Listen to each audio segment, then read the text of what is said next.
नमस्कार दोस्तों। आज हम आपके लिए लेकर आए हैं परिवर्तनी एकादशी की व्रत कथा। भाद्रपद माह के शुक्ल पक्ष की एकादशी को पद्मा के नाम से जाना जाता है। इसे जल झूलनी और परिवर्तनी एकादशी भी कहते हैं।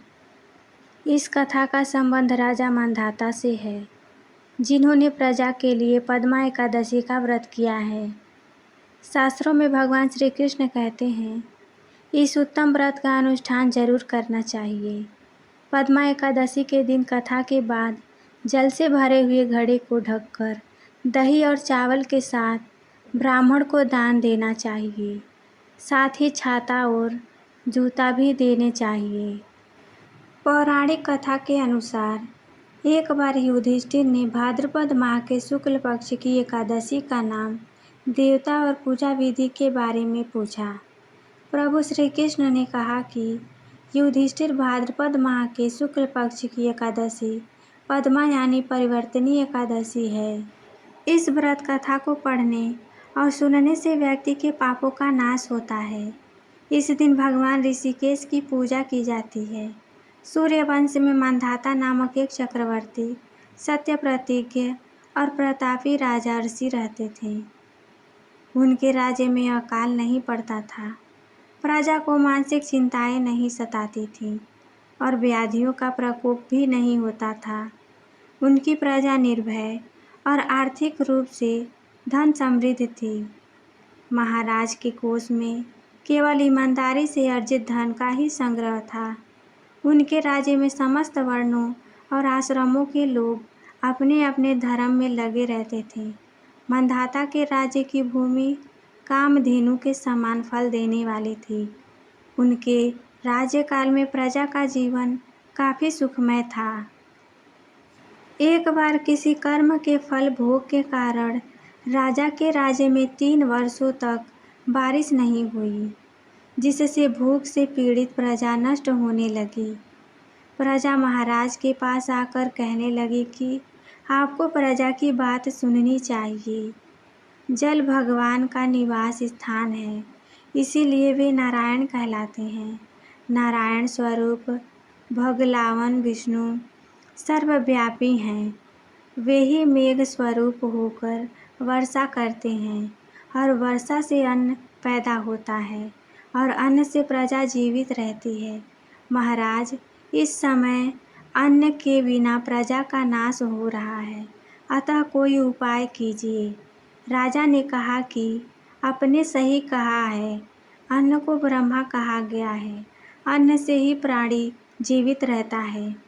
पुराण में भी विस्तृत रूप से वर्णन किया गया है कि राजाओं के अत्याचार से प्रजा को पीड़ित होती है, लेकिन जब विचार करता हूँ तो मुझे इसमें मेरा कोई अपराध नहीं नजर आता।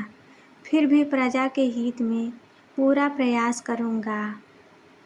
ऐसा निश्चय करके राजा मांधाता कुछ व्यक्तियों को साथ लेकर भगवान को प्रणाम करने वनों की ओर चल पड़े। वहाँ मुनियों और तपस्वियों से मिले। एक दिन उन्हें ब्रह्मपुत्र अंगिरा के दर्शन हुए। उनको देखते ही राजा ने दोनों हाथ जोड़कर मुनि के चरणों में प्रणाम किया। मुनि ने भी राजा का अभिनंदन स्वीकार किया और राज्य के बारे में पूछा।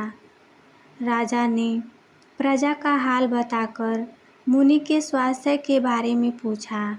मुनि ने राजा को आसन और अर्घ्य दिया। मुनि ने राजा के आने का कारण पूछा तो राजा ने बताया कि मेरे राज्य में सब कुछ अच्छा चल रहा था, लेकिन किसी कारणों से वर्षा का अभाव हो गया है। इसकी वजह मुझे नहीं पता है। ऋषि अंगिरा बोले, सत्य युग सबसे उत्तम युग है। इसमें लोग परमात्मा के चिंतन में लगे रहते हैं। इस युग में केवल ब्राह्मण ही तपस्वी होते हैं, दूसरे लोग नहीं। तुम्हारे राज्य में एक शूद्र तपस्या करता है, इसके कारण ही वर्षा नहीं हो रहा है। तुम इसके प्रतिकार में यज्ञ करो, जिससे यह दोष शांत हो जाए। राजा ने कहा, एक तो वह तपस्या में लगा है और उसका कोई अपराध भी नहीं है। इसीलिए मैं उसकी तपस्या और क्रोध नहीं उत्पन्न करना चाहता।